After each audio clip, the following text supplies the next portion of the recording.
The darkness between stars held secrets older than most civilizations could imagine. In this empty space, where light itself seemed hesitant to travel, a small ship drifted through the void like a forgotten memory. Its hull was ancient, covered in layers of cosmic dust that had accumulated over centuries of silent wandering. Commander Venn stood before the viewing screen, his 4 eyes blinking in sequence as he processed what his instruments were telling him. His exoskeleton clicked softly as he shifted his weight, a habit from his homeworld, where such sounds warned others of approach. Beside him, Cathara hummed at a frequency only partially audible to most species. The crystalline being's body refracted the ship's internal lights into dancing patterns across the walls. "This cannot be accurate," Ren said, his mandibles clicking with uncertainty. "The dating systems must be malfunctioning." Cathar's hum shifted to a lower tone, indicating disagreement. "I have verified the reading 7 times, Commander. The vessel before us has been drifting for approximately 412 standard years. Its design matches no known civilization in the Consortium database. The Consortium of United Civilizations had mapped the galaxy for over 100,000 years. They had contacted, studied, and peacefully integrated 439 species into their Grand Alliance. Every planet capable of developing intelligent life was catalogued. Every species was known. There were no surprises left in the universe, until now. Ren authorized the docking procedure. The ancient ship was small by Consortium standards, barely large enough to hold a crew of 24. Its hull was scarred by micrometeorite impacts, and one section showed signs of emergency repairs made long ago. As the airlocks connected, Venn felt something he had not experienced in his 3 centuries of exploration: genuine uncertainty. The interior of the alien vessel was cold. Emergency lighting flickered weakly, powered by backup systems that had somehow survived the centuries. The walls were decorated with symbols and characters that seemed almost familiar, as if they were distant cousins of languages the Consortium knew. But they were not in any database. Cathara moved through the corridors with careful precision, her crystalline form casting strange shadows in the dim light. "There are life pods here," she reported. 37 of them, all in stasis. Friend's primary heart began beating faster. Living specimens from an unknown species. The discovery would revolutionize everything they knew about galactic development. He approached the nearest pod and cleared away the frost that had formed on its viewing window. The face that looked back at him was startling in its simplicity. 2 eyes positioned forward for binocular vision, a nose for breathing and scent detection, a mouth with lips covering what appeared to be an omnivore's teeth. The being's skin was smooth, its hair dark in its features, arranged in a pattern that somehow seemed significant, though Ren could not explain why. "They look almost peaceful," Kether observed, her tone carrying notes of surprise. Fran examined the pod's controls. They were primitive but functional, designed with redundancy that had kept the occupants alive for centuries. "Begin documentation of everything. I want full scans of the ship, its contents, and these beings. We must understand where they came from before we wake them." The exploration took 3 full days. The alien ship was a treasure trove of information. They found digital storage devices, physical books, and even handwritten journals. The Consortium's translation algorithm struggled at first, but slowly, the alien language began to make sense. It was called English, and the beings called themselves humans. The humans came from a planet they named Earth, located in a distant spiral arm of the galaxy that the Consortium had classified as uninhabitable due to its position in a region of intense radiation bursts. Yet somehow, life had evolved there.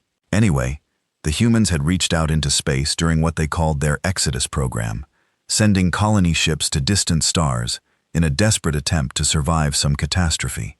Their records vaguely referenced as the collapse. What fascinated Ren most were the human cultural records. These beings had developed differently from almost every species in the Consortium. Where most civilizations moved steadily from competition to cooperation, humans seemed to embrace both simultaneously. Their history was filled with conflicts, yes, but also with art, philosophy, and scientific achievement born from the friction between opposing ideas. "Look at this," Cather said, projecting an image from the human database. It showed Earth a blue and green world of stunning beauty. "Their planet is rich with life. The biodiversity indices are extraordinary. Friends studied the data carefully, and their coordinates are here in their navigation computer. They expected to return someday, or at least to be followed by others of their kind. Should we wake them? Keith asked. Bren considered the question. It was the most significant decision of his long career. Yes, but carefully. We must understand them before we reveal too much about the consortium. Every first contact is delicate.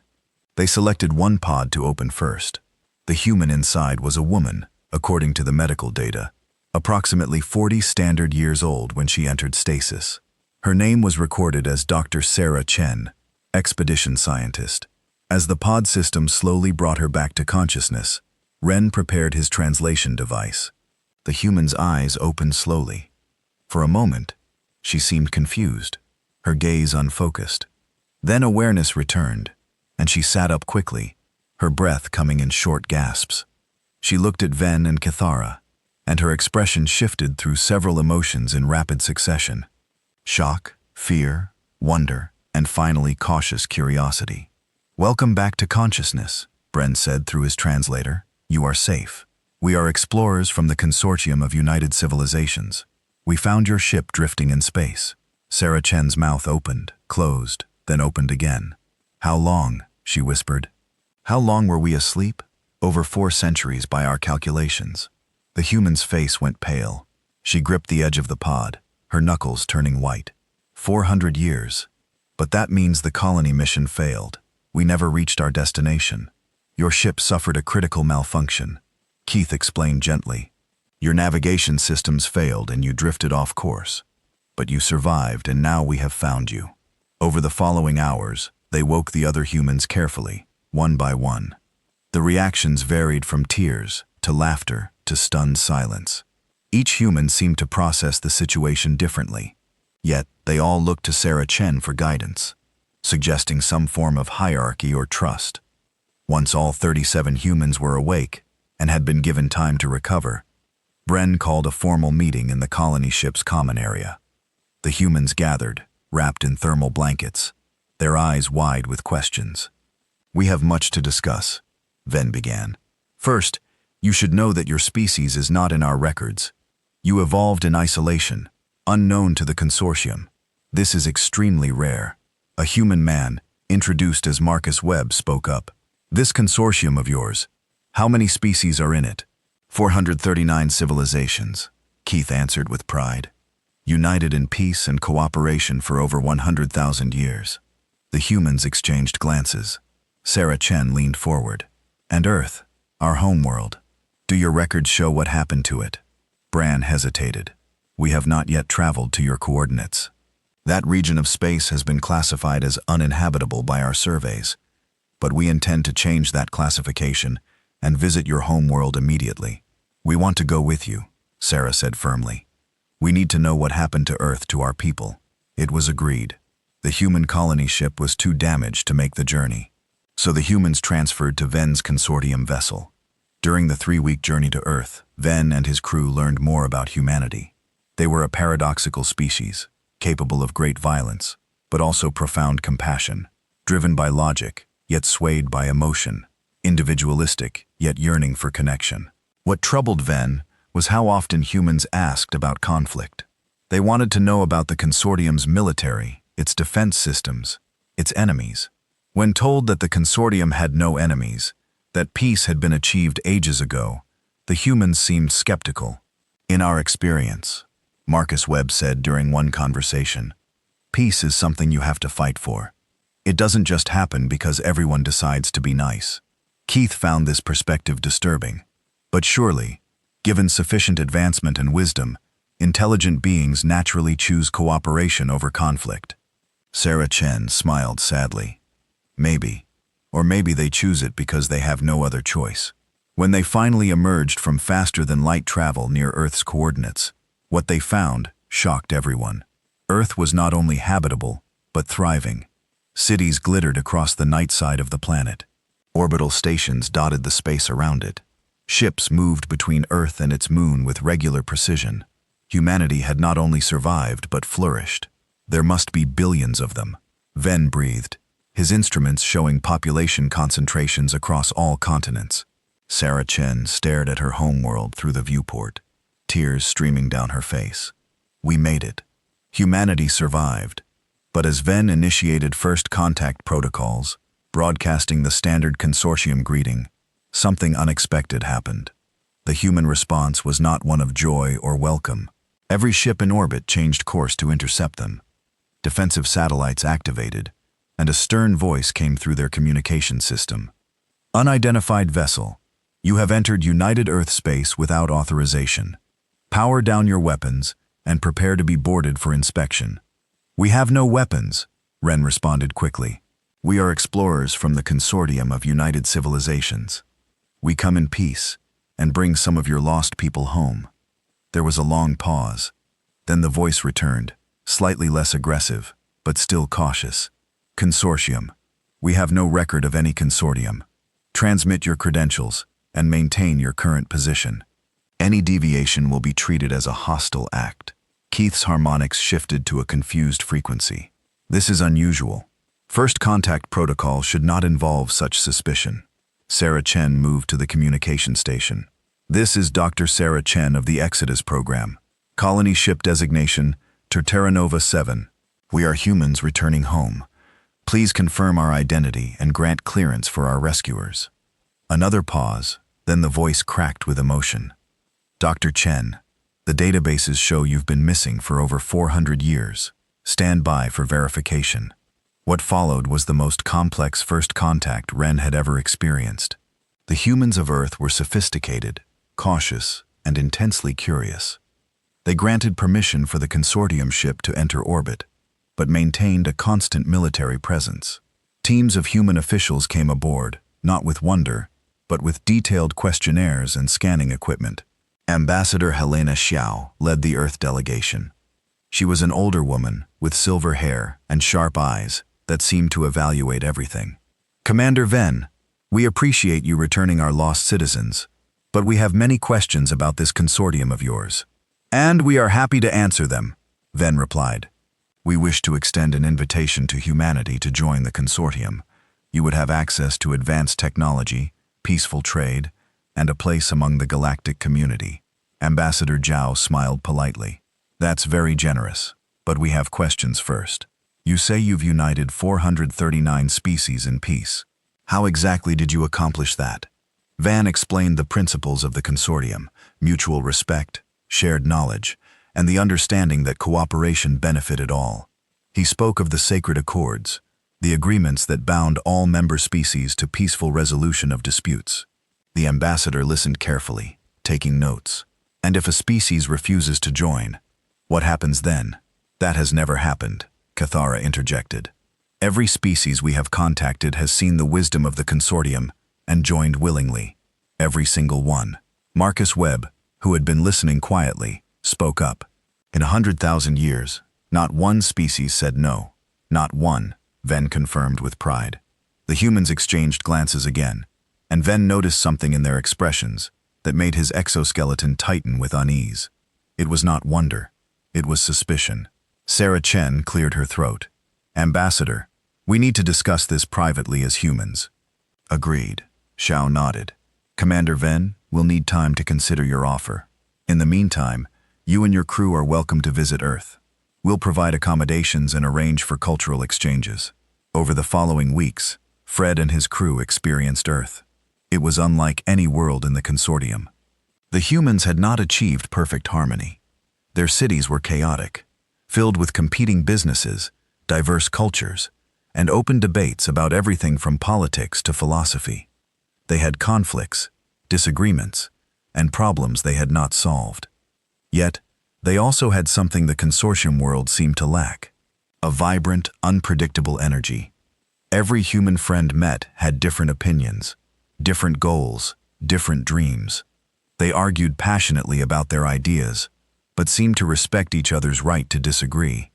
At a diplomatic reception, Ven found himself speaking with a human historian named Dr. James Okafor. Your species is remarkable, Ven said, but also confusing.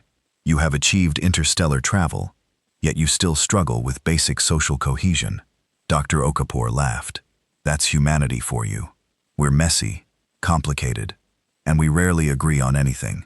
But that's also our strength. How can disunity be strength? Because we're always challenging each other, pushing boundaries, questioning assumptions. We evolve through friction, Commander. Maybe that's inefficient, but it keeps us dynamic. Bren considered this. It was so different from consortium philosophy, where unity and harmony were the highest goals. But surely, given time, humanity will mature beyond such conflicts. Dr. Okapor's smile faded. Commander, can I ask you something? These 439 species in your consortium, do they ever disagree with each other? Do they have debates about the direction of your civilization? We discuss matters, of course, but we always reach consensus. The accords ensure that always, every single time. The historian's eyes narrowed. That's not consensus, Commander. That's something else. That night, Ven could not rest. He kept thinking about Dr. Okafor's words, about the human reactions to the consortium's perfect record of acceptance. He accessed the consortium's historical database, something he had never thought to question before. The records were clear. Every species contacted by the consortium had joined willingly and quickly. There were no long negotiations, no refusals, no conflicts. Each civilization simply saw the wisdom of membership and agreed. 439 species, 439 perfect acceptances. For the first time in his 3 centuries of life, Friend felt something cold settle in his primary heart. The humans saw something wrong with this pattern, and now that he looked at it through their eyes, he saw it too. Perfect acceptance was not natural. Perfect consensus was not normal. Something was deeply, terribly wrong with the consortium's history, and somehow the humans had already figured it out. The consortium's first contact fleet arrived at Earth 3 months after Ven's initial discovery. 37 magnificent vessels emerged from faster-than-light travel in perfect formation, their hulls gleaming with the accumulated artistry of 100 civilizations. Each ship was a masterpiece designed not for war, but for inspiration. They came bearing gifts, knowledge, and the promise of a better future. Ambassador Chen Wei stood on the observation deck of Earth's primary orbital station, watching the alien fleet approach. She was a woman in her 60s with gray-streaked hair pulled back in a practical bun and eyes that had seen humanity claw its way back from the brinks of extinction. Next to her stood Admiral David Kowalski, his military uniform crisp, despite the tension evident in his shoulders. "They're beautiful," Chen Wei admitted, watching the light play across the alien vessels. "Like floating works of art. They're also a threat," Kowalski replied quietly. "Any fleet that size could sterilize Earth in minutes, no matter how pretty they look. They say they come in peace. Everyone says that." The Admiral pulled up a holographic display showing tactical analysis. "Our intelligence has been working overtime since Commander Ven's ship arrived. The data he provided about the consortium is disturbing." Cheney nodded. The United Earth Council had spent weeks analyzing every scrap of information about the consortium. What they found was a civilization spanning thousands of worlds, technologically advanced beyond human comprehension, and utterly perfectly unified. No wars, no conflicts, no serious disagreements in over 100,000 years. It was impossible, or it should have been. "They're hailing us," an operator announced. "Standard diplomatic channels." "Put them through," Chen Wei said, straightening her jacket. The holographic display shifted to show 3 alien figures. In the center stood a being that resembled a bipedal mantis, its chitinous body covered in what appeared to be ceremonial robes. To its left was something that looked like a floating jellyfish made of light. To its right was a humanoid figure with crystalline skin and too many joints. "Greetings, Ambassador Chen Wei of Earth," the mantis-like being said through a translation device. "I am High Coordinator Zenthal of the Consortium of United Civilizations. We are honored to formally welcome humanity to the galactic community." Chen Wei bowed slightly, a gesture her cultural advisors had suggested. "Thank you, High Coordinator. Earth is pleased to establish relations with your consortium. We come bearing gifts," Zenthal continued. "Medical technology to end disease, energy systems to solve your resource problems, educational frameworks to accelerate your development. All we ask in return is friendship and eventual membership in our alliance." That's very generous, Cheney replied carefully. But we'll need time to discuss such matters with our government. The crystalline being spoke up, its voice like wind chimes. Of course, we understand this is overwhelming. Perhaps we could begin with cultural exchanges. We would love to learn about humanity, and we have so much to share with you.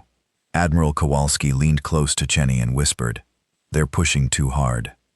Nobody gives away technology like that without wanting something in return. Chen nodded slightly, but kept her diplomatic smile. Cultural exchanges would be wonderful. We propose starting with small delegations, academic and scientific personnel who can help us understand each other better. Excellent, Zinthal said. We will arrange everything. May this be the beginning of a long and harmonious friendship. After the communication ended, Cheney turned to her staff. Get me everything we have on psychological warfare, indoctrination techniques, and mass persuasion. If they've convinced 439 species to join them without a single refusal, I want to know how. Over the following weeks, Earth buzzed with activity. Alien delegations arrived, carefully monitored by human security. They toured cities, gave lectures at universities, and demonstrated their technology.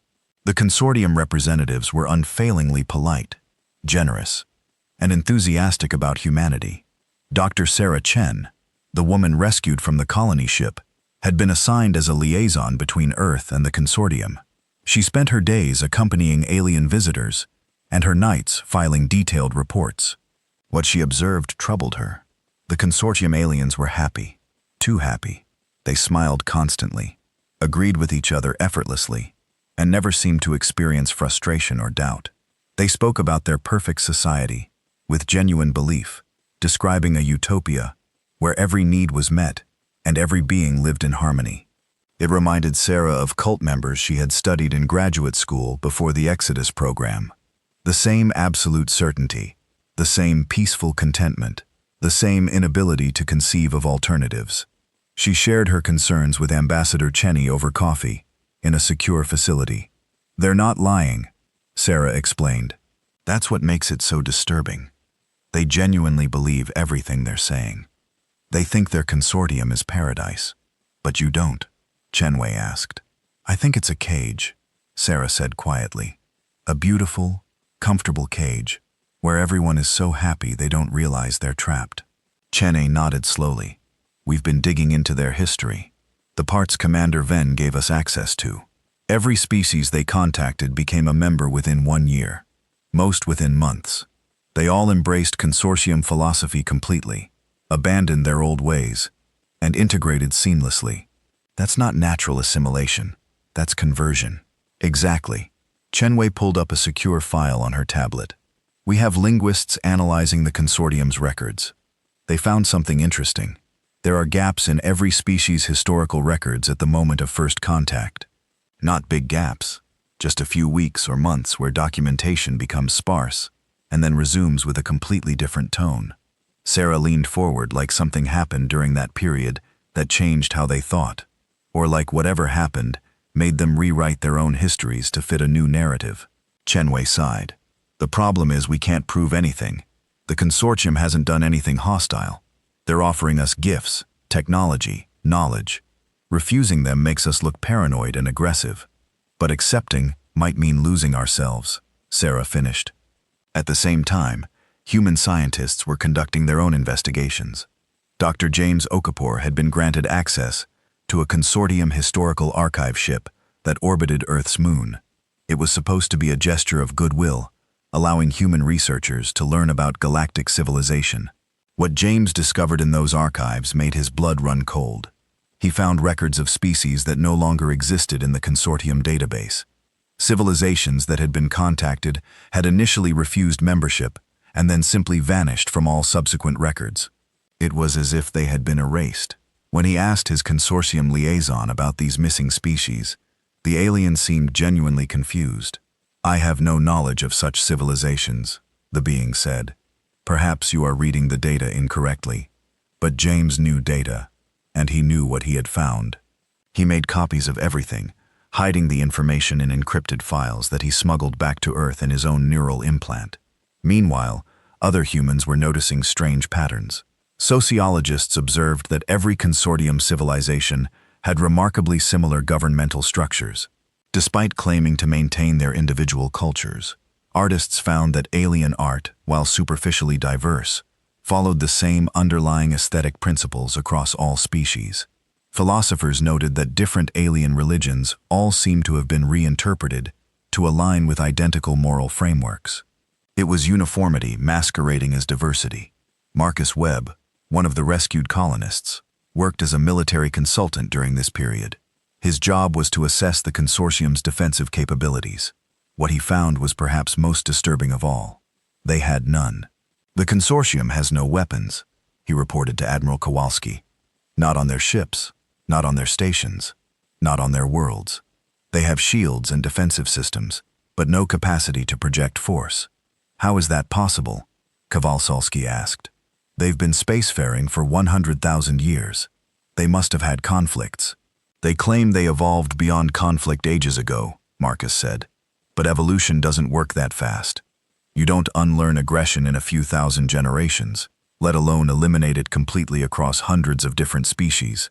So, either they're lying about having no weapons, or they have something else," Marcus finished. "Something that makes weapons unnecessary because nobody ever wants to fight them." The puzzle pieces were coming together, but the picture they formed was terrifying. The consortium had a perfect record of peaceful conversion. They had no enemies, because every potential enemy became a friend. They had no weapons, because they had something better. Ambassador Chen Wei called an emergency session of the United Earth Council. Representatives from every nation and colony attended, their faces projected on screens around the secure conference room. "We have a problem," Chen Wei began. "The consortium is not what it appears to be. Based on our research, we believe they possess some form of technology or technique that fundamentally alters how species think. It's not mind control in the traditional sense. It's more subtle. It makes beings genuinely want to join them, to think like them, to become them." A representative from the Asian coalition spoke up. "Do we have proof?" "Not the kind that would hold up in court," Chen Wei admitted. "But we have patterns, inconsistencies, and gaps in their historical records. We have species that disappeared after refusing membership. We have 439 civilizations that all think exactly alike despite claiming diversity. And we have our own observations of their behavior, which suggests conditioning or indoctrination." "What do you propose?" asked the African Union representative. "We need to refuse their offer of membership," Cheney said firmly. "But we need to do it carefully. If they have the capability, we suspect they might use it on us." Admiral Kowalski stood. "We've been preparing for this possibility. We've developed protocols to limit consortium access to our communication networks. We've restricted their movement to supervised areas. And we've been studying their technology for any signs of this hypothetical influence system. But we haven't found it," added Dr. Rebecca Torres, Earth's lead scientist on the project. "If this technology exists, it's unlike anything we've ever encountered. It might be quantum-based, biological, or something we don't even have concepts for." The council debated for hours. Some argued that they were being paranoid, that the consortium's success was genuine and humanity should embrace the opportunity. Others insisted that the patterns were too suspicious to ignore. Earth had survived apocalypse and rebuilt itself through caution and determination. They couldn't risk losing everything now. Finally, a decision was reached. Earth would politely decline consortium membership while maintaining diplomatic relations. They would accept some technology transfers, but carefully screen everything, and they would quietly prepare defenses against whatever method the consortium used to ensure compliance. Ambassador Chen Wei delivered the decision to High Coordinator Zenthal in a formal meeting aboard the consortium flagship. The alien leader listened with what appeared to be sadness. "We are disappointed," Zenthal said, "but we respect your choice. Perhaps in time, humanity will reconsider. We will maintain our embassy and continue cultural exchanges." "We appreciate your understanding," Cheney replied, but she noticed something in the alien's manner. It wasn't anger or frustration. It was patience. The patience of someone who knew they would eventually get what they wanted. After the meeting, Cheney met with her inner circle in a shielded room where no alien technology could reach. "They're too accepting of our refusal," she said. It doesn't match their pattern. Sarah Chen nodded. Every other species accepted within a year. We've now refused. What happens to species that refuse? They disappear from the records, James Okafor said grimly. Or they change their minds. Admiral Kowalski pulled up a star map. The consortium fleet is still in orbit. They claim they're leaving diplomats and cultural exchange personnel. But that flagship alone could house thousands. They're not leaving. They're waiting, Marcus Webb said. Waiting for something. Dr. Torres spoke up hesitantly. There's something else. We've been analyzing the technology they gave us. The medical devices, the educational interfaces, the communication systems. They all have something in common. What? Chenwei asked. They all emit a very faint quantum frequency. Individually, it's meaningless. But if you had enough of these devices working together, if they were spread across a population, Torres paused, it might create a field effect, something that could influence neural patterns on a massive scale. The room fell silent as the implication sank in. The gifts weren't just gifts. They were vectors for whatever influence system the consortium used. How many devices did we accept? Chenwei asked quietly. Thousands, Torres replied. They're in hospitals, schools, research facilities. We've already distributed them across Earth and the colonies. Can we shut them down? We'd have to find them all first. And if we do it too, obviously, the consortium will know we're onto them. Chenwei stood and walked to the window, looking out at Earth far below. Her homeworld rebuilt from ashes, teeming with billions of humans who had survived against impossible odds. She had sworn to protect them. But how could she fight an enemy that won without fighting? We need time, she said finally. Time to understand what we're facing. Time to develop countermeasures. Time to warn others. Others? Kowalski asked. If the consortium does this to every species, then somewhere in this galaxy, there must be other civilizations that either resisted or are about to be contacted. We need to find them. We need allies who understand the threat. Sarah Chen looked at the star map. The galaxy is a big place. How do we even begin to search for species? The consortium hasn't assimilated yet. We start with their records, James said. The ones I copied. There are references to civilizations in remote regions, places the consortium hasn't explored yet. If we can reach them first, warn them. It's dangerous, Marcus warned. If the consortium finds out we're interfering with their expansion, they might stop being polite. They were never polite, Chenny said. They were predatory. They just smile while they consume you. She turned back to face her team. Humanity didn't survive the collapse by being cautious. We survived by fighting, by refusing to give up, even when extinction seemed certain. We're not going to surrender our minds to some ancient empire that thinks it knows what's best for everyone. Admiral Kowalski nodded. So, we prepare for war? No, Jeannie said. We prepare for something worse than war. We prepare to fight for the right to think our own thoughts, to make our own mistakes, to be ourselves, even if that means being imperfect. We prepare to resist perfection itself. Over the following months, Earth transformed itself. On the surface, relations with the consortium continued normally. Diplomats exchanged pleasantries. Scientists collaborated on projects. Cultural events were held celebrating human-alien friendship. But underneath, humanity was mobilizing. Every consortium device was secretly modified or replaced with human-built replicas. Research teams worked around the clock to understand the quantum frequencies Torres had detected. Military forces trained for scenarios they had never imagined, preparing to defend not territory, but consciousness itself. And in the darkness beyond Earth's solar system, small human ships slipped away quietly, heading for distant stars, where other civilizations might exist. Civilizations that didn't yet know about the consortium. Civilizations that still had time to prepare. Commander Ven, still on Earth as an observer, watched these preparations with growing unease. He had come to respect humans during his time among them, even to like them. Their chaos and contradictions were refreshing after centuries in the consortium's perfect order. But he also knew what happened to species that refused. He had seen the records, the gaps, the disappeared civilizations. He knew that humanity's resistance would not be tolerated forever. One night, he found Sarah Chen alone in an observation lounge, staring at the stars. "You're making a mistake," he said quietly. The consortium only wants to help you. Sarah didn't turn around. That's what makes it so terrible, Commander. You really believe that, don't you? You genuinely think erasing our individuality is helping us. We don't erase anyone. We elevate. We unite. We bring peace. You make everyone the same and call it peace, Sarah replied.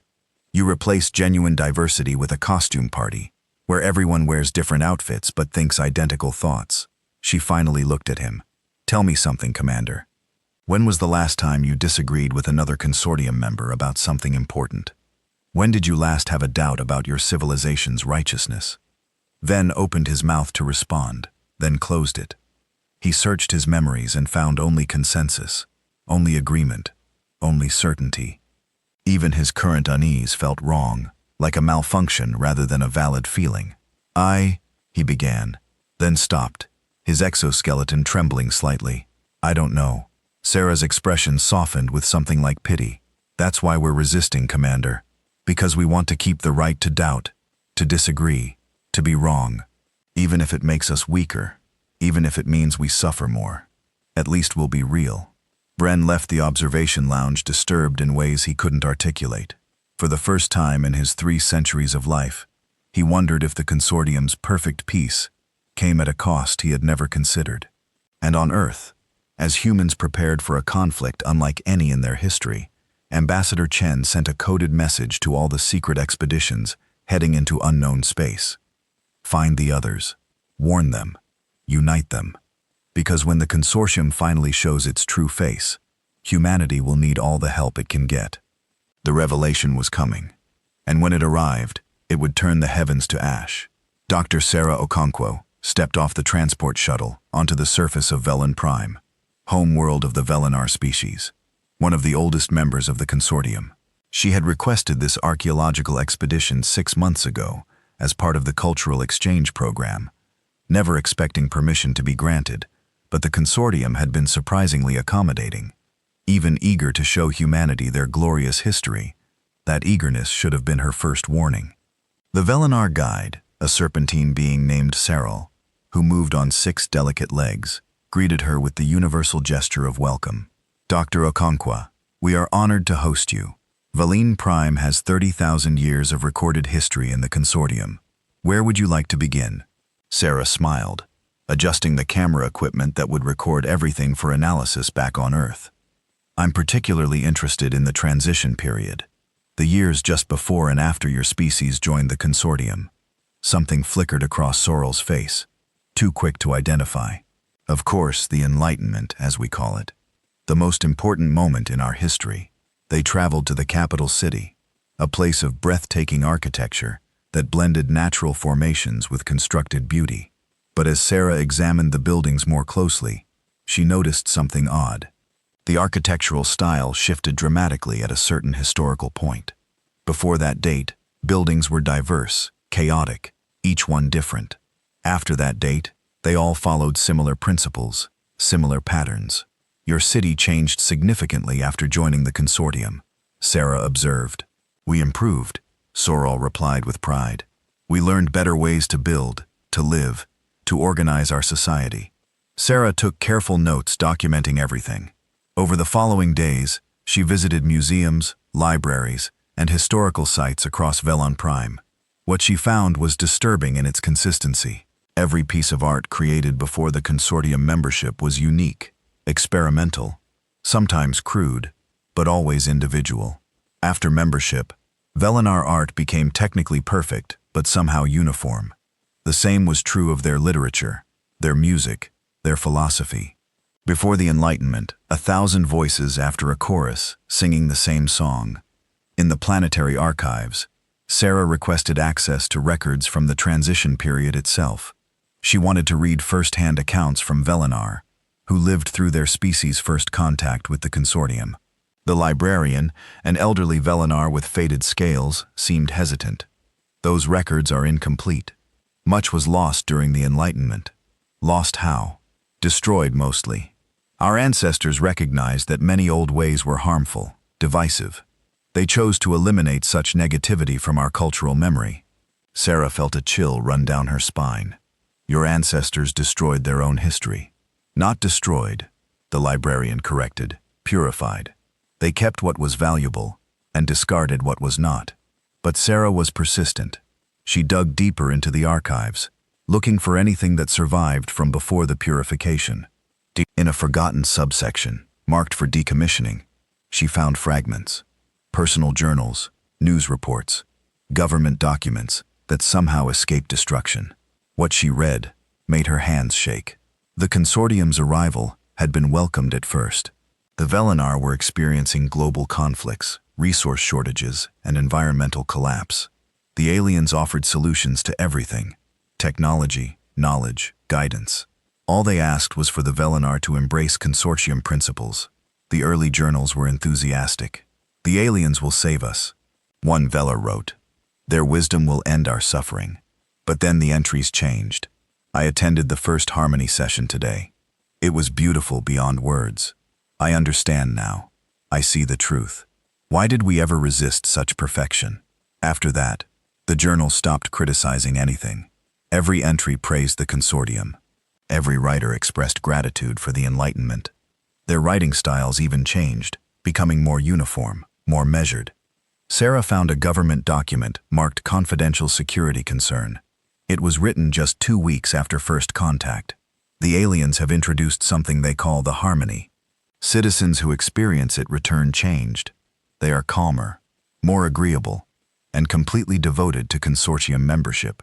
We need to investigate this technology before we allow wider exposure. That was the last critical document in the archive. Everything after it supported the Harmony completely. Sarah copied everything, encrypting the data and hiding it in multiple secure locations. She knew she had found something important, something dangerous.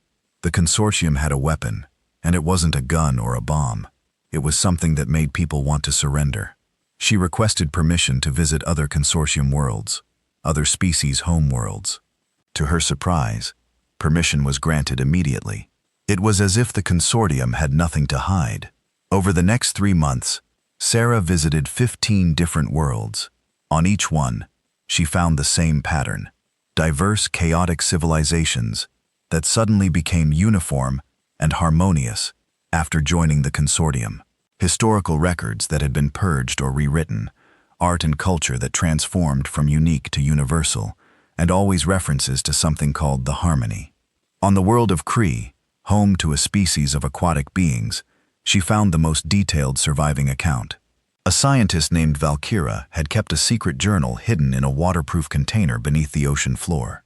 The journal had been discovered recently and added to the archives before anyone realized what it contained. Balira wrote, "I have analyzed the consortium's Harmony technology. It operates on principles I can barely comprehend. It uses quantum entanglement to create resonance patterns in neural tissue, but it's not mind control in the crude sense. It doesn't force you to think certain thoughts. Instead, it makes certain thoughts feel correct, natural, inevitable. It removes cognitive dissonance, not by suppressing doubts, but by making doubt itself feel illogical. Resistance becomes literally unthinkable." The journal continued, "I am scheduled for Harmony exposure tomorrow. The government insists all scientists must experience it to verify its safety. I am afraid not of what it will do to me, but of what I will become. If my analysis is correct, after tomorrow, I will no longer want to write these warnings. I will no longer care about preserving Kree's independence. I will only want to serve the consortium, and I will be happy about it. That is the most terrifying part. I will be genuinely, completely happy as my true self is erased." That was the last entry. Sarah checked the records and found that became a leading advocate for consortium membership after that date, dedicating her life to spreading Harmony technology to other species. Sarah sent encrypted reports back to Earth, but she knew communication might be compromised. She needed physical evidence, something concrete that couldn't be dismissed as paranoia or misinterpretation. On the industrial world of Paxson 7, she found what she was looking for. The Paxians were a machine species, partly organic and partly synthetic. Their records included technical specifications for all consortium technology they used, including the Harmony. Sarah wasn't an engineer, but she understood enough to recognize what she was seeing. The Harmony was a device that broadcast specific quantum frequencies designed to interact with neural tissue across almost all known biological architectures. It created feedback loops in consciousness itself, amplifying certain thought patterns while dampening others. The specifications were labeled as neural optimization technology for the elimination of suffering and conflict. She was copying the data when Saral found her. The Velinar guide had accompanied her on several world visits, always friendly, always helpful. But now his expression was different, concerned, perhaps even afraid. Dr. Okonkwo, you have been accessing sensitive technical data without authorization. Sarah stood slowly, holding her data storage device close. I was given full research access. Access to history and culture. Yes, but not to consortium core technologies. Sorrel moved closer, his 6 legs clicking on the floor. Why are you so interested in the harmony? Because I want to understand it, Sarah replied carefully. It's clearly important to your civilization. It is important to all civilization, Sorrel said. The harmony is the foundation of galactic peace. It is what allows hundreds of species to coexist without conflict. It is our greatest achievement, and if someone doesn't want to experience it, Sorrel seemed confused by the question. Why would anyone refuse? The harmony brings only benefits. It eliminates hatred, violence, and suffering. It helps beings see truth clearly. What truth? That cooperation is superior to competition. That unity is superior to division. That the consortium's way is the only logical path for intelligent species. Cyril spoke with absolute conviction, no doubt in his voice. Sarah felt her heart pounding. And what happened to species that saw a different truth? Species that wanted to remain independent? There are no such species, Soral replied. All intelligent beings recognize the wisdom of the consortium once they understand it properly. Once they experience the harmony, you mean? Yes, the harmony helps them understand. Sarah took a careful step backward. I need to return to Earth. My research here is complete. Cyril's expression shifted to something like sadness. I'm afraid that's not possible. Not yet. High Coordinator Zinthal has requested your presence. He wishes to discuss your findings and to offer you a great honor. What honor? The opportunity to experience the harmony yourself, to truly understand what the consortium offers. Once you do, all your concerns will disappear. You will see clearly as we all do. Sarah ran. She didn't think, didn't plan. She just activated her emergency beacon and ran through the corridors of the Paxian research facility. Behind her, she heard Soral calling out, not angry, but confused, as if he couldn't understand why she would flee from something so beneficial. Her beacon would alert Earth's covert operatives on Paxian 7, but she needed to reach them before consortium security found her. She ducked through maintenance tunnels following maps she had memorized weeks ago, just in case she almost made it. The human safe house was just ahead, hidden in a warehouse district. But as she emerged from the tunnel, she found herself facing High Coordinator Zenthal himself, flanked by a dozen consortium security personnel. Dr. Okonkwo, the mantis-like being, said gently, please, there is no need for fear. We only want to help you. Help me like you helped 439 other species, Sarah demanded. Help me by erasing who I am and replacing me with someone who agrees with you. Zenthal seemed genuinely hurt by the accusation. We don't erase anyone. We elevate. We free beings from the burden of destructive thoughts and false beliefs. The harmony doesn't destroy the self. It perfects it.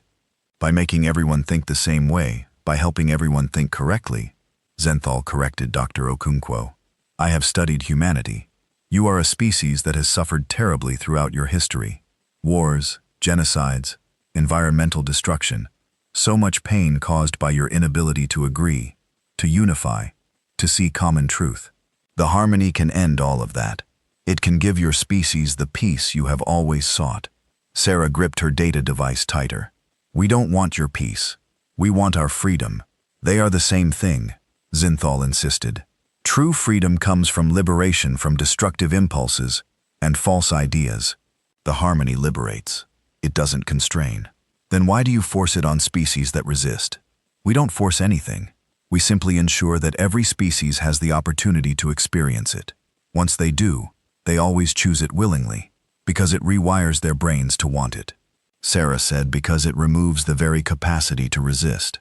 Zinthal's expression shifted to something approaching frustration, the first negative emotion Sarah had seen from a consortium member. You speak of resistance as if it were a virtue, but resistance to truth is simply ignorance. Resistance to peace is simply violence. The harmony helps beings overcome their limitations and achieve their full potential. Our limitations are what make us real, Sarah replied. Our doubts, our conflicts, our mistakes, they're not bugs to be fixed. They're features. They're what make us alive. Then you choose suffering over enlightenment. I choose being myself over being your vision of perfect. Zenthal was silent for a moment. Then he made a gesture, and the security personnel moved forward. I am sorry, Dr. Okonkwo, but we cannot allow your confusion to spread. Earth is on the verge of accepting our offer. Many of your people already understand the benefits of membership. A few holdouts like yourself are all that remain. Once you experience the harmony, once you truly understand, you will thank us for this. Sarah prepared to fight, knowing it was futile. But before the security personnel could reach her, the warehouse exploded with movement. Human operatives emerged from hiding, armed with weapons that crackled with electromagnetic energy. Marcus Webb, the military consultant from the rescued colony ship, led the team. Step away from her, he ordered, his weapon trained on Zinthal. The consortium security personnel froze, uncertain. They were not trained for violence. The concept was foreign to them. Zinthal raised his hands in a peaceful gesture. This is unnecessary. We can discuss. There's nothing to discuss, Marcus interrupted. You're going to let her go, and you're going to deliver a message to your consortium. Earth knows about the harmony. We know what you do to species that refuse it, and we're going to stop you. You cannot stop evolution, Zinthal said sadly. You cannot fight against the tide of history. Every species eventually joins us. Every single one. You will too. We'll see about that, Marcus replied. He gestured to Sarah. Move now. Sarah ran to the human team. They retreated quickly using technology designed to disrupt consortium sensors. Within minutes, they were aboard a stealth ship, breaking orbit before pursuit could be organized. As they entered faster than light travel, Sarah collapsed into a seat, her hands still shaking. Marcus sat across from her. You okay? I found proof, Sarah said, holding up her data device. Everything we suspected is true. The harmony is real. It's a technology that fundamentally alters consciousness, making species want to join the consortium, and they use it on everyone. Anyone who experiences it becomes an advocate for it, because they can no longer conceive of refusing it. How does it work? Quantum neural manipulation. It creates resonance patterns that amplify certain thoughts and suppress others. But it's subtle. Victims don't feel controlled. They feel enlightened.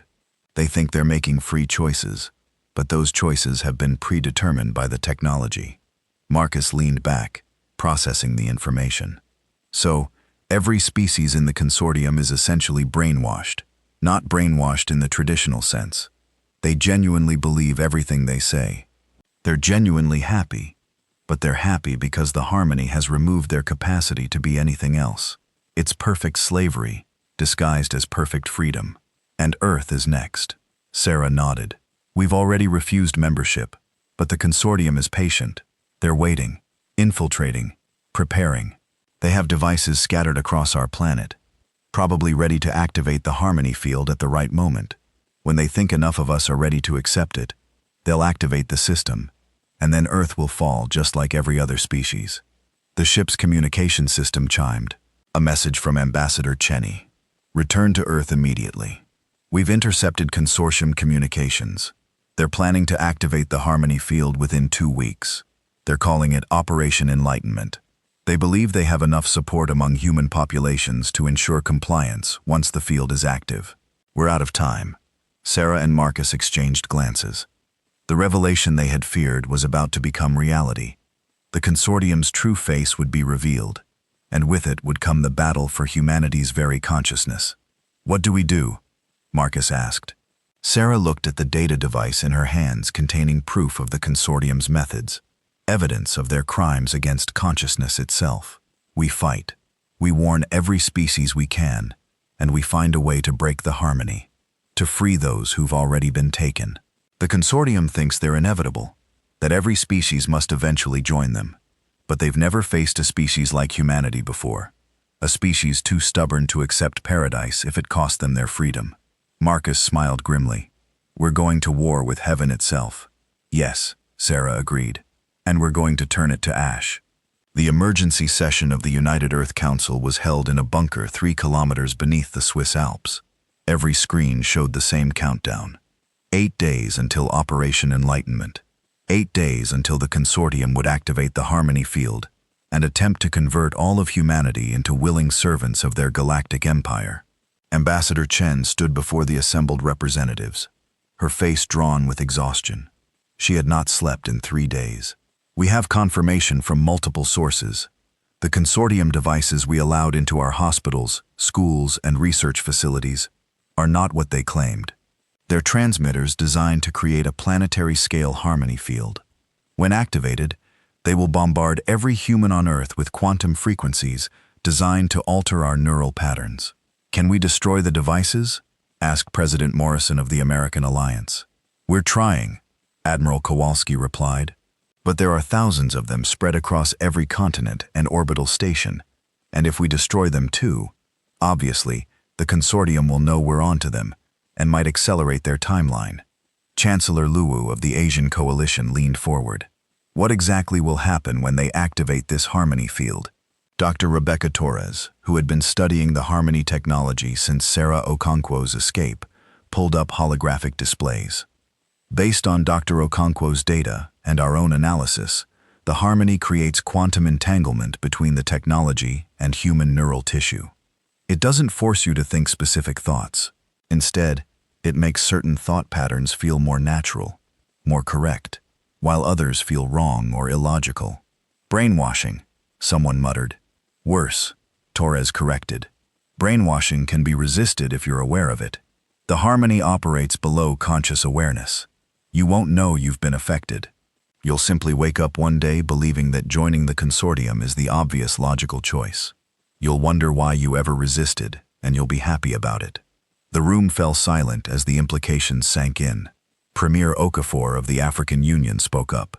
Is there any defense? Any way to block the effect? We're working on it. Torres said the human brain is remarkably adaptable. We've developed a counter-frequency that might provide some resistance, but we need time to test it, refine it, and distribute it to the population. How much time?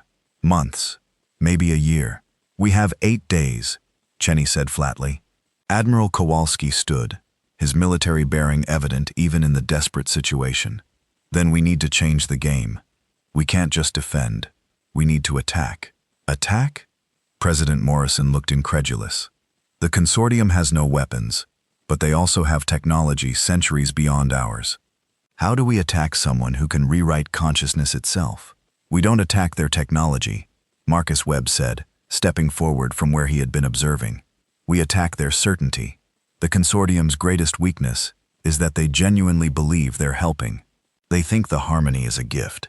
They've convinced themselves that erasing free will is enlightenment. We use that against them. How? Cheney asked. We broadcast the truth to everyone. The full truth about what the harmony does, what the consortium has done to 439 species. We show the galaxy that their peaceful utopia is built on the corpses of genuine civilizations, and we do it in a way that even the harmony can't suppress. Dr. Sarah Okonkwo, who had been allowed to attend the session, nodded slowly. The harmony can't make you ignore evidence you've seen with your own eyes. It can make you reinterpret it, rationalize it. But there's a limit. If we can show consortium members what their empire really is, some of them might break through the conditioning. Some, Leo said skeptically. Even some would be revolutionary, Sarah replied. The consortium has existed for a 100,000 years without a single dissenting voice. If we can create just a few, if we can prove that breaking free is possible, it might start a cascade. People who see others resisting will find it easier to resist themselves. Admiral Kowalski pulled up a tactical display. The consortium flagship is still in orbit around Earth. High Coordinator Zenthal and most of their leadership are aboard. If we could get our message directly to them, broadcast it on every frequency, they couldn't ignore it. They'll just activate the harmony immediately, Morrison objected. Then we do it simultaneously, Cheney said, understanding dawning in her eyes. We broadcast our message to the consortium leadership at the exact moment we attempt to disable the Harmony devices on Earth. Even if we can't get them all, even if some humans are affected, the consortium will be exposed. They'll have to either face the truth or prove they're the monsters we claim they are by forcing the Harmony on us anyway. It's a gamble, Lou said. Everything is a gamble now, Cheney replied. But it's better than waiting for them to erase us. The council debated for hours, but ultimately, there was no real choice. They couldn't defend against the Harmony. They couldn't evacuate Earth's billions in time. They couldn't even negotiate, because the consortium genuinely believed they were saving humanity from itself. The only option was to strike first, to expose the truth, and hope it would be enough. Over the next week, humanity mobilized in secret. Military teams identified every consortium device on Earth and the colonies, preparing to disable them simultaneously. Hackers and communication specialists worked to bypass consortium security, to ensure their message would reach every being in the fleet. Scientists distributed the counter-frequency technology, knowing it was incomplete, but hoping it would help anyone resist. And Sarah Okonkwo prepared the message itself. She compiled everything she had learned. The historical records from Velon Prime, the technical specifications from Paxion 7, the testimony from Valera's journal. She included video evidence of civilizations before and after joining the consortium, showing the loss of diversity and genuine culture. She added analysis from human psychologists and neuroscientists, explaining exactly how the Harmony functioned and what it stole from its victims. But most importantly, she added a simple question. If the Harmony is truly beneficial, why does it make questioning it impossible? If consortium peace is genuine, why does it require erasing the capacity to disagree? True peace accepts dissent. True harmony allows discord. What you have is neither. It's a beautiful lie that turns living beings into puppets who thank you for cutting their strings. On the 8th day, as the consortium prepared to activate Operation Enlightenment, humanity struck first across Earth and all human colonies. Teams simultaneously disabled thousands of consortium devices. Not all of them. Some were too well hidden, too deeply integrated into infrastructure, but enough. Enough to disrupt the carefully planned Harmony field. At the same moment, every communication system on the consortium flagship was hijacked. Sarah's message played on every screen, every holographic display, every audio system. The truth about the Harmony flooded through the ship, impossible to ignore or shut down. And then, in a move that shocked even the human planners, Ambassador Chen Wei herself appeared on the broadcast. She stood before a camera, her expression grave but determined. High Coordinator Zenthal, members of the consortium, I speak to you now not as an enemy, but as someone who desperately hopes you can still hear truth. Your Harmony technology has been exposed. We know what it does. We know what you've done to hundreds of species, and we know that you believe you've done good. That's the tragedy of this. You've become victims of your own weapon. The Harmony has affected you too, hasn't it? It's made you incapable of questioning your own righteousness. She paused, letting the words sink in. I'm asking you now to do something you probably haven't done in millennia. Doubt, question. Wonder if maybe, just maybe, you're wrong. Your perfect peace has a price. It costs people their authentic selves. It replaces genuine diversity with uniformity, wearing different masks. You've created a galaxy of contented slaves who thank you for their chains. We humans are messy, violent, often foolish. We make terrible mistakes. We hurt each other and ourselves. But we're real. Our choices, good or bad, are our own. That's what you want to take from us, and we refuse. Even if it means suffering, even if it means conflict, even if it means we're less perfect than you. We choose to be ourselves. You can activate the Harmony now. You can force your perfect peace on us. But if you do, you'll prove everything we've said. You'll prove that your consortium isn't about cooperation, but conquest. That your peace isn't peace, but surrender. That your enlightenment is extinction, wearing a smile. Or you can choose differently. You can let us remain free. You can prove that your empire can tolerate dissent. That it's strong enough to allow species to say no. You can show the galaxy that you're not the tyrants we fear you are. The choice is yours. But know this. Whatever you decide, we've already sent this message to every corner of the galaxy. Every species, contacted and uncontacted, will know what the harmony really is. Your secret is exposed. Your perfect record is broken. The question now is whether you'll be remembered as well-meaning fools who learned to change, or as monsters who couldn't. The broadcast ended. Silence fell across Earth as billions of humans waited to see how the consortium would respond. Aboard the consortium flagship, chaos erupted for the first time in thousands of years. High Coordinator Zenthal stood frozen, watching the human broadcast repeat on every screen. Around him, consortium members from a dozen species were experiencing something they had not felt since before the harmony claimed them. Doubt. The evidence was undeniable. The technical specifications proved the harmony was more than the beneficial technology they believed it to be. The historical record showed civilizations fundamentally changed, not elevated. The psychological analysis explained how their own certainty had been artificially constructed, but the harmony was still active in their systems, fighting to suppress these uncomfortable revelations. It whispered that the humans were wrong, confused, primitives who didn't understand the greater good. It urged them to activate Operation Enlightenment immediately, to save humanity from its own ignorance. Coordinator, one of his aides said, voice trembling. The human claims, could they be true? Zenthal wanted to say no. Every fiber of his being, every thought in his mind, urged him to reject the human accusations. But there was something in him, some small part that the harmony had never fully reached that whispered, what if? The evidence appears compelling, Cathara said quietly, her crystalline form flickering with unusual instability. I cannot dismiss it as easily as I should be able to. Commander Ven, who had been silent throughout the presentation, spoke up. I have observed humans for months. They are fractious, disagreeable, often illogical, but they are genuine. Their chaos is real. Can we say the same about ourselves? When was the last time any of us genuinely disagreed about something important? The question hung in the air, forbidden and powerful. The harmony tried to suppress it, to make it seem irrelevant, but the seed of doubt had been planted. We must proceed with Operation Enlightenment, another coordinator insisted. But his voice lacked its usual certainty. We must help the humans. They are suffering. Are they? Zothal asked, the words surprising even himself. Or are they simply different from us? He accessed the activation controls for Operation Enlightenment. One command would trigger all remaining harmony devices on Earth, would begin the process of converting humanity to consortium thinking. It would be easy, it would feel right, but it would also prove the humans correct. Zenthal's hand hovered over the control around him. His crew watched, their own doubts growing stronger with each passing second. The harmony was powerful, but it had never been designed to resist a direct confrontation with its own nature. It worked best when its victims never realized they were victims.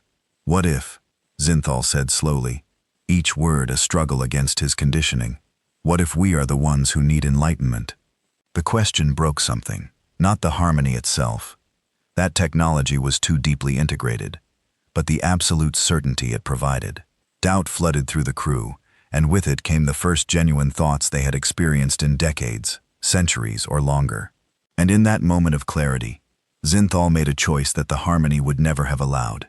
He deactivated Operation Enlightenment. We will not force the harmony on humanity, he announced, his voice shaking. We will not prove them right about us. The declaration rippled through the consortium fleet. Some members felt relief. Others felt confusion. Many felt fear, not of humans, but of what this decision meant for everything they believed. On Earth, alarms that had been blaring suddenly went silent. The harmony devices powered down. The threat passed. Ambassador Chen allowed herself a small smile of relief. But she knew this was only the beginning. The consortium had been exposed, but it still existed.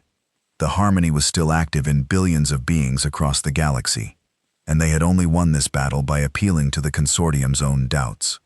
The real war was yet to come. Because while they had stopped the consortium from converting Earth, they had also triggered something far more dangerous: the awakening of the galaxy itself. Across thousands of worlds, Beings who had lived under the harmony for generations were receiving the human message. They were learning what had been done to them, and they were beginning to remember what they had lost. The revelation had turned the heavens to ash. Now came the reckoning. The galaxy burned, not with fire or weapons, but with something far more destructive: truth. In the year following humanity's revelation, over 2,000 worlds descended into chaos as species awakened to what had been stolen from them. The harmony still functioned, still whispered its comforting certainties, but it could no longer completely suppress the knowledge of its own existence. Billions of beings found themselves trapped between two realities. The one the harmony told them was true, and the one they now remembered had been taken from them. Ambassador Chen Wei, now 67 and looking older, stood in what had been renamed the Liberation Coordination Center. Screens surrounded her, each showing a different crisis unfolding somewhere in the galaxy. On Velen Prime, riots had broken out between those who wanted to preserve consortium membership and those who demanded their original culture be restored. On Kree, the aquatic species had fractured into 17 separate factions, each claiming to represent the true voice of their people. On Paction 7, the machine beings had literally split themselves, dividing their consciousness between those who accepted the harmony and those who rejected it. 14 new conflicts reported in the last hour, Admiral Kowalski said, his voice heavy with exhaustion. 3 worlds have completely collapsed their governments. 2 species have declared war on the former consortium leadership, and we're receiving reports that some beings who've had the harmony removed are not recovering well. Chenwei nodded grimly. She had seen the reports when the harmony was suddenly disabled in some individuals. The psychological shock was devastating. They had lived for years, sometimes centuries, with artificial certainty and contentment. When that was stripped away, many couldn't cope with the sudden flood of doubt, fear, and genuine emotion. Suicide rates had spiked across dozens of worlds. "We freed them," Dr. Rebecca Torres said quietly from her station. "But freedom doesn't feel like freedom when you've forgotten how to use it. Do we regret it?" Chenwei asked, not sure she wanted the answer. Torres was quiet for a long moment. "No, but I understand why some do. Not everyone viewed the revelation as liberation. Millions, perhaps billions of beings genuinely mourned the loss of the harmony. They had been happy under its influence, free from doubt and conflict. Now they faced the messy, painful reality of authentic existence, and many wanted their beautiful lie back. The consortium itself had fractured. High Coordinator Zinthal, having experienced doubt for the first time in his life, had become an advocate for what he called voluntary harmony. He argued that species should be allowed to choose whether they wanted the harmony or not, but even he struggled with the implications of his own awakening. Chenwei had met with him several times, and each time she saw the strain in his manner. He was a being trying to think thoughts that his very neural structure had been designed to suppress. "The former consortium leadership wishes to meet with you again," Cathara announced, materializing in the center as a holographic projection. The crystalline being had become humanity's primary liaison with the awakening consortium. She too showed signs of strain. Her once harmonious frequencies now fluctuated wildly, reflecting the chaos in her thoughts. "Tell them I'll be there in an hour," Chenny replied. The meeting took place on a neutral station orbiting an uninhabited world. Security was intense, not against violence, which the consortium still had little capacity for, but against the possibility of the harmony being weaponized again. Both sides had developed countermeasures, creating an arms race of consciousness itself. Zinthal looked diminished somehow, his once proud bearing replaced with something that might have been shame. Around him sat representatives from dozens of species, each one struggling with the revelation of what their civilization had become. "Ambassador Chenny," Zinthal began, his voice lacking its former certainty. "We have convened to discuss the crisis. Over 2,000 worlds are in upheaval. Trillions of beings are suffering. Many are calling for the harmony to be restored, arguing that peace, even artificial peace, is preferable to this chaos. And what do you think?" Chenny asked. Zinthal's mandibles clicked in what might have been distress. I think I no longer trust my own thoughts. How can I, knowing they were not truly mine? Every decision I made for 3 centuries was influenced by the harmony. Every belief I held was shaped by it. Who am I without it? Who is any of us? You're someone who gets to find out, Chenwei replied. That's the gift and the curse of freedom. You don't know who you'll become. You have to discover it. A Velinar representative, one of Siral's superiors, spoke up. But at what cost? Our civilization was stable for 30,000 years. Now we're tearing ourselves apart. Was this peace you speak of worth the suffering it has caused? The suffering was always there, Sarah Okonkwo said, having joined the meeting as an expert witness. You just couldn't feel it.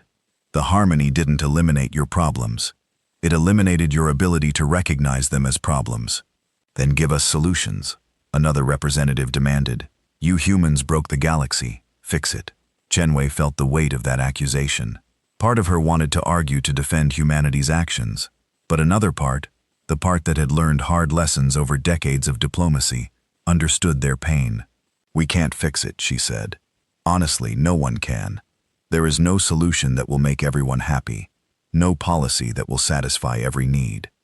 That's what real civilization looks like. It's messy and imperfect and sometimes unbearable, but it's real. That is not acceptable, the Velinar representative insisted. It's the only truth I can offer you, Chenny replied.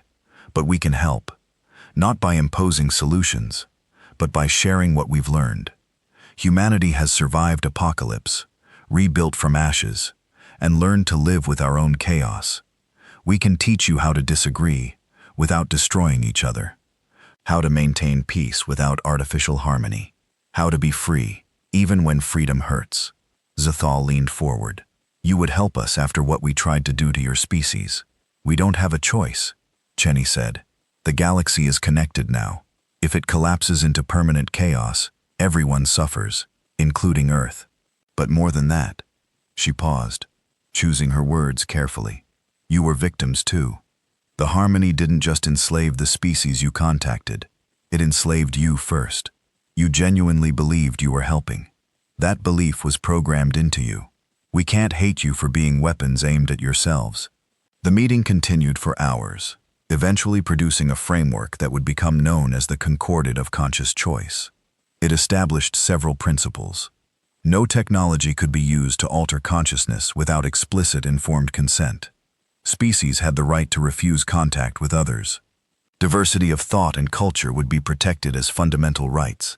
And most importantly, a new organization would be formed to help awakening civilizations navigate their freedom. They called it the Beacon Network, and humanity agreed to lead it. Over the following months, Earth became the center of a new kind of galactic civilization.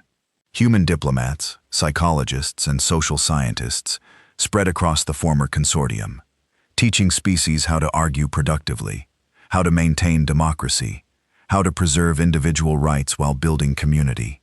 It was slow, difficult work. Many species resisted, clinging to remnants of the harmony's certainty. Others embraced their freedom so completely, they descended into anarchy. But slowly, gradually, a new pattern emerged. Species began finding their own paths, rediscovering or reinventing their authentic cultures. The galaxy became louder, more chaotic, less perfect. But it also became more alive. Commander Bren visited Earth a year after the revelation. He found Sarah Okonkwo teaching a class at the newly established Institute for Conscious Freedom. Students from a dozen species sat in a semicircle, engaged in what appeared to be a heated debate about ethics and governance. They interrupted each other, disagreed passionately, and seemed thoroughly engaged in the conflict of ideas. This is learning? Fren asked, his mandibles clicking with confusion. Sarah smiled. This is learning. They're teaching each other by challenging each other. No one person has all the answers, so they find truth together through discourse. It seems inefficient. It is, but it's also genuine. They'll remember these arguments, these ideas they fought for or against. They'll own their conclusions in a way they never could if we just told them what to think. Bren watched the students for a while longer. I am still learning to think without the harmony, he admitted. It is painful. I doubt everything now. I questioned my own motives. I wonder if I'm making mistakes. You probably are, Sarah said gently. We all do. But they're your mistakes to make. Is that supposed to be comforting? Not really, but it's honest. Friend made a sound that might have been laughter. Humans are strange beings. You offer uncertainty as a gift. Because certainty was the poison, Sarah replied. The harmony promised perfect certainty, and it nearly destroyed the galaxy. We offered doubt, and it's saving it. Elsewhere on Earth, Marcus Webb was training the first cohorts of what would become the Beacon Guard. These weren't soldiers in the traditional sense. Their mission wasn't to fight, but to protect, to ensure that no one ever again created technology like the Harmony, and to defend species' rights to cognitive freedom. The threat isn't gone, Marcus told his recruits who came from dozens of species. The Harmony still exists in archives, in technical specifications. There will always be those who think they can use it for good, who believe they know what's best for others. Our job is to make sure they never get that chance. One recruit, a young Velinar named Sierra, raised a question. But what if a species wants the Harmony? What if they choose artificial peace over real freedom? Marcus was quiet for a moment. Then we protect their right to make that choice. But we make damn sure they understand what they're choosing. We show them the records, the testimonies, the species that lost themselves. If they still want it, if they truly understand the cost and accept it anyway, then that's their choice. But we never let it spread beyond those who choose it. We never let it become a weapon again. On Villain Prime, the planet where Sarah had first discovered the truth, a memorial was being constructed. It would honor all the civilizations that had been lost to the Harmony, not destroyed, but transformed beyond recognition. Each species got a section showing their culture before and after the Enlightenment, a permanent reminder of what had been taken. Soral, the Velinar guide who had tried to bring Sarah to the Harmony, worked on the memorial. Now he had been one of the first to have the Harmony disabled voluntarily, and the experience had broken something in him. But it had also allowed something new to grow. I remember now, he told Sarah during the memorial's dedication. Fragments anyway, who I was before, what my people were before. We were artists, dreamers, philosophers, who argued endlessly about the nature of existence. Now we're trying to remember how to argue again. It'll take time, Sarah said. We have lost 30,000 years, Soral replied. How much time will be enough? However much you need. There's no deadline for becoming yourself again. The dedication ceremony was attended by representatives from all former consortium species. High Coordinator Zenthal gave a speech that would be remembered throughout history. We stand here today in the ashes of heaven, he began his voice, carrying across the assembled crowd. We built a paradise, or so we believed. Peace, prosperity, perfect harmony. But it was a lie. A beautiful, terrible lie that cost the galaxy its soul. He gestured to the memorial behind him. These records show what we destroyed. Not with weapons or violence, but with something worse. The certainty that we knew best. We convinced ourselves that eliminating conflict was the highest good. We never questioned whether the cost was too high. Humanity showed us the truth. They resisted our paradise because they understood something we had forgotten. That the right to be wrong, to disagree, to make mistakes. These are not flaws to be corrected. They are the essence of what makes us alive. Truly alive, not merely functioning. We cannot undo what was done. We cannot restore what was lost. But we can choose differently going forward. We can build a new civilization. One that celebrates diversity, not despite its conflicts, but because of them. One that sees disagreement not as a problem to solve, but as a feature to preserve. The humans have a saying, freedom is not free. I understand that now. Freedom costs comfort, certainty, and the illusion of perfect peace. But what it gives in return, the authentic experience of existence, the genuine connection with others, the real choice to be who we are, that is worth any price. We stand in ashes, yes, but from ashes, new life grows.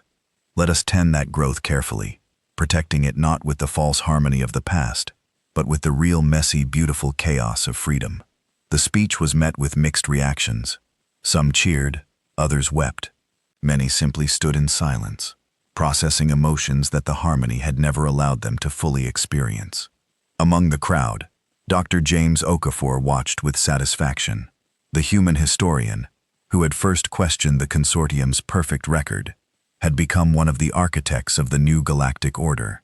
He had spent the past year helping species recover their authentic histories, piecing together what had been lost or erased. "We did it," his colleague, Dr. Rebecca Torres, said beside him. "We actually freed the galaxy.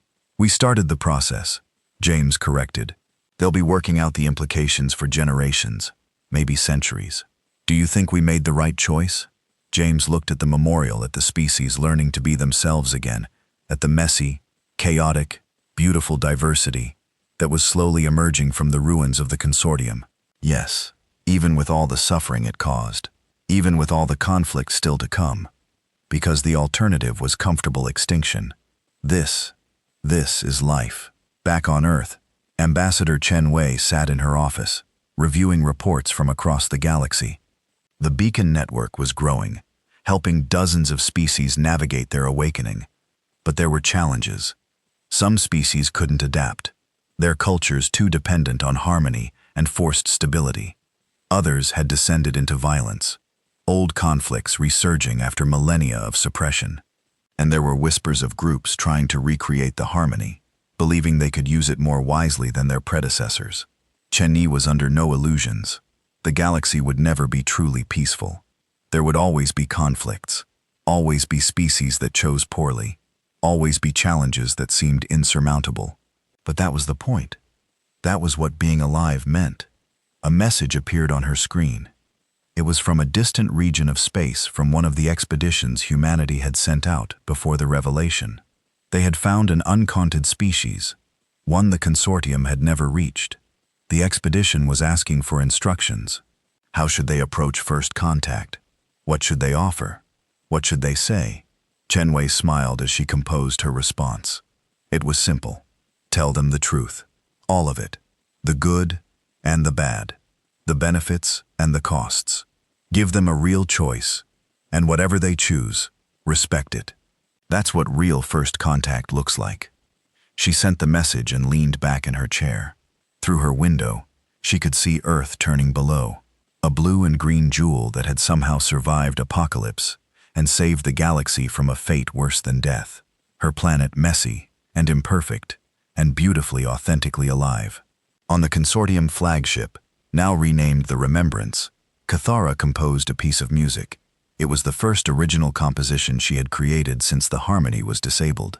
The melody was strange, discordant, nothing like the perfect harmonies she had once produced. It hurt to listen to. It was also the most honest thing she had ever made. She played it for Zenthal, who listened with his head tilted in that way his species had when contemplating something difficult. "It's terrible," he said finally. "Yes," Cathara agreed. "Play it again." She did, and they listened together. Two beings learning to appreciate imperfection, to find beauty in discord, to be themselves even when themselves was flawed and uncertain, and sometimes painful. Across the galaxy, similar moments played out on thousands of worlds. A Vela child asked a question her parent couldn't answer. A Paxion being chose to remove their synthetic components, wanting to be more organic. A Kree scientist published a theory that contradicted established consensus and found colleagues who wanted to debate it, rather than simply agree. The galaxy was learning to live again. Really live, not just exist in comfortable stasis. It was painful, chaotic, and often frustrating, but it was real. And at the edge of the galaxy, where humanity had first been discovered, a new monument stood. It was simple. A single pillar reaching toward the stars with words inscribed in every known language. Here, humanity was found. Here, heaven turned to ash. Here the galaxy learned that peace without choice is a beautiful prison, and that the chaos of freedom for all its pain is the only truth worth having. Never again. Not to anyone. Beneath it, added by human hands, a final line. We are the beacon. We guard the darkness so the light may remain genuine. We preserve the right to be wrong, to disagree, to choose. This is our oath. This is our purpose. This is how we honor those who were lost and serve those yet to come. Years would pass. Generations would rise who never knew the harmony's touch. The galaxy would continue its messy, beautiful, chaotic evolution. There would be wars and peace, triumphs and tragedies, progress and setbacks. It would be imperfect. It would be real. And humanity, the species found at the galaxy's edge, the ones who turned heaven to ash, because they refused to surrender their souls for comfort, would stand watch, not as rulers or saviors, but as guardians of a simple principle, that every being has the right to be themselves, whatever that means, whatever the cost. The revelation had come, the reckoning had passed, and from the ashes of false heaven, a genuine dawn was breaking, imperfect, uncertain, and absolutely beautifully free.